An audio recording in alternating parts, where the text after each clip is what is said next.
Hello student, स्वागत है आप सभी का आपके अपने चैनल में। अगर आप बीए में हैं, बीएससी कर रहे हैं, आप एमए कर रहे हैं, एमएससी कर रहे हैं, बीकॉम कर रहे हैं, यानी कि ग्रेजुएशन या अपर ग्रेजुएशन अगर आप कर रहे हैं तो उसके लिए ये आपका बहुत इंपॉर्टेंट वीडियो होने वाला है। आज की इस वीडियो में हम बात करने वाले हैं कि आप कॉपी कैसे लिखेंगे, क्योंकि चीज़ें आपको आती हैं, कितना चीज़ें आपने पढ़ा हुआ है, उससे ज़्यादा इंपॉर्टेंट है कि आप उसको रिप्रेजेंट कैसे करते हैं, आप उसको दिखाते कैसे हैं। क्योंकि जो आप कॉपी में लिख करके आओगे, एग्जामिनर वही देखा है। एग्जामिनर आपको देखने नहीं आ रहा है कि आपने कितना सारा रट लिया है, कितना सारा आपने स्टोर कर लिया है नॉलेज। एग्जामिनर उसको नहीं देख रहा है, एग्जामिनर आपकी कॉपी देख रहा है। तो सबसे इंपॉर्टेंट चीज़ होती है एग्जामिनेशन में या आप जब परफॉर्म कर रहे हैं कि आपने रिटन क्या लिखा हुआ है, यानी कि आप उसको प्रेजेंट कैसे कर रहे हो।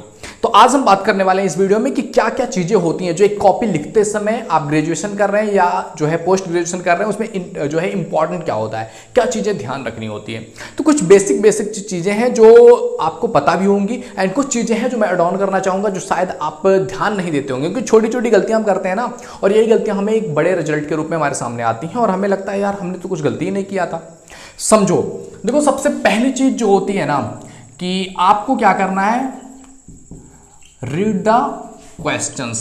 अब आप बोलोगे कि हाँ ये तो चीज़ हमें पता है कि क्वेश्चंस को पढ़ना है किस तरीके से, केयरफुली, यानी कि आपको अच्छे तरीके से क्वेश्चंस को पढ़ना है। क्योंकि देखो आपको 3 घंटे का टाइम दिया जा रहा है, क्वेश्चंस पढ़ने के लिए 15 मिनट आपको एक्स्ट्रा दिया जाता है, तो आपको क्वेश्चन पढ़ना है कि क्वेश्चन में क्या कहा हुआ। कई बार क्या होता है ना कि क्वेश्चन में ना लिखा रहता है कि हाँ ये चीज़ नहीं करनी है, लेकिन हमने तो ना को देखा ही नहीं, ना को हमने इग्नोर कर दिया, और हमारा जो क्वेश्चन था हमने उस क्वेश्चन के अर्थ का पूरी तरह से क्या कर दिया, अनर्थ ही कर दिया। क्योंकि हमें उस चीज़ को हमने निगेटिवली लिखना था, हमने उसको पॉजिटिव तरीके से लिखना स्टार्ट कर दिया, तो पूरा क्वेश्चन ही आपका चेंज हो जाता है। तो सबसे पहली चीज़, जब भी आपको क्वेश्चन पेपर मिल रहा है तो सबसे पहले रीड द क्वेश्चन केयरफुली। आप केयरफुली अच्छे तरीके से क्वेश्चन रीड करना स्टार्ट करो, ओके।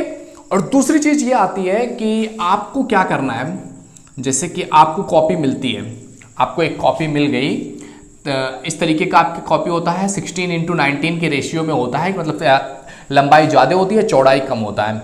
तो आपको जैसे कॉपी मिला, अब इस कॉपी में क्या होता है कि आपको जो है इतना चौड़ा कॉपी है, अब आप पूरा भरने अगर लिखने चले जाओ, कुछ लोग होता है ना कि यहीं से, मतलब एक तो यहाँ पर दिया रहता है अपना, तो यहीं से लिखना स्टार्ट करते हैं, पूरा पूरा पूरा पूरा भरते चले जाते हैं और मतलब इस तरीके से पूरा लिखते हुए चले जाएंगे। लेकिन आपको ध्यान देना है, कॉपी लिखते समय ये रिकमेंड भी रहता है और आपको पता होना चाहिए कि आपको लाइंस खींचनी होती हैं, साइड लाइंस खींचनी होती हैं आपको, इधर भी और इधर भी। अब ये लाइंस कई लोग नहीं खींचते, इग्नोर कर देते हैं, लेकिन ये इंपॉर्टेंट होता है कि आपको खींचना पड़ेगा। अब लाइन कितना खींचना चाहिए, कुछ लोग क्या होता है ना पूरा आधा पेज तक लाइन ही खींच देते हैं, तो इसमें लिखोगे क्या, तुम जगह ही नहीं बचेगा। तो बहुत ज़्यादा पेज भरने के लिए लोग क्या करते हैं, ज़्यादा लाइन खींच देते हैं। आपको देखना पड़ेगा कि एक कॉपी है, मान लिया कि यहाँ मेरे सामने एक कॉपी पड़ी हुई है, कि इस तरीके से आपके सामने अगर कॉपी है तो ये मान लिया इतना चौड़ा है, तो आप इतना कर सकते हो कि हाँ इतना मान लिया आपने कर दिया, जिसमें मतलब यहाँ क्वेश्चन नंबर आप लिख सको और फिर यहाँ पर लिखना आप स्टार्ट कर सकते हो।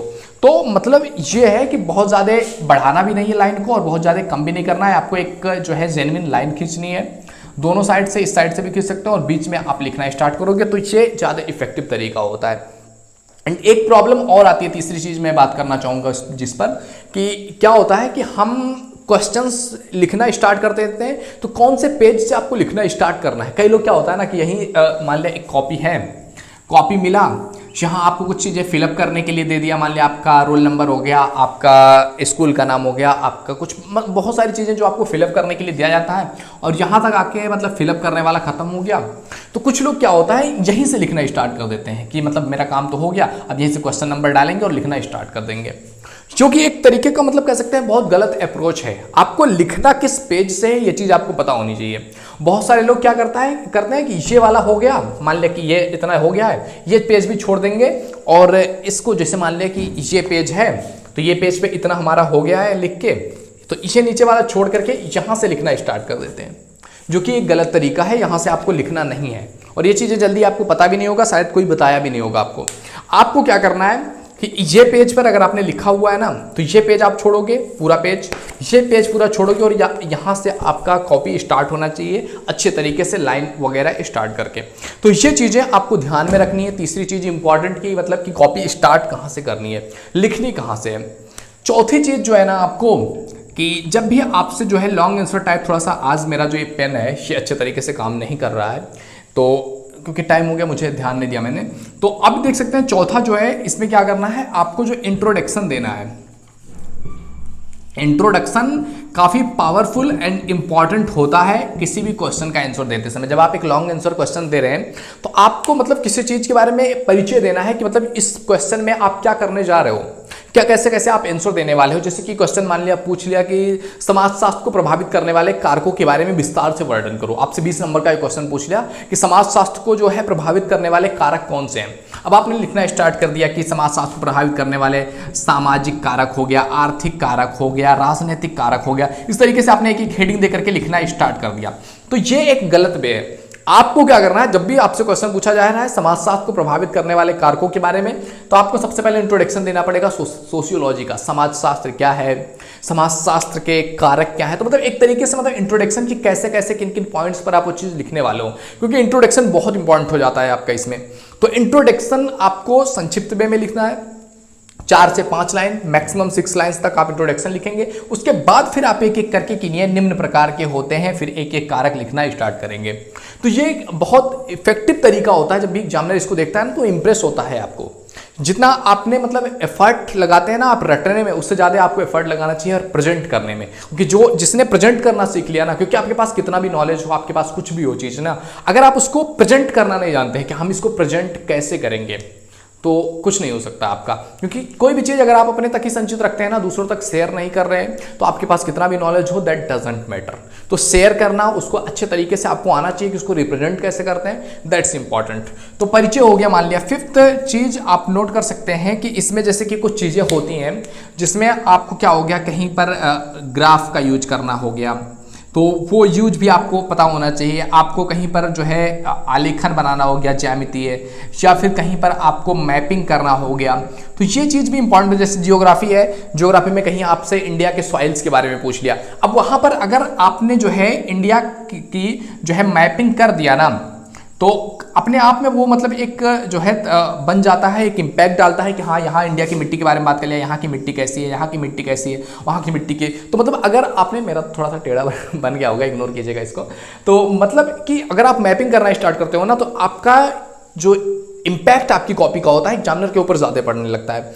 आपको कोई ग्राफ दिखाना, मतलब कोई आंकड़े दिखाने हो गए कि मतलब हर साल कितनी आबादी बढ़ रही है, या गेहूं का कितना जो है परसेंटेज इंडिया में है, कितना विदेशों में है, इंडिया का क्या वो है। तो आप मतलब एक तरीके का मतलब जैसे ग्राफ बनाते हैं ना हम, कि इस तरीके का ग्राफ हो गया कि ये कंट्री का है, ये कंट्री का है, ऐसे ही ग्राफ आप दिखा सकते हैं, या थोड़ा कम हो गया, ज़्यादा हो गया। तो ये ग्राफ्स का अगर आप यूज करना स्टार्ट कर देते हैं तो काफ़ी ये चीज़ इम्पैक्ट करती हैं।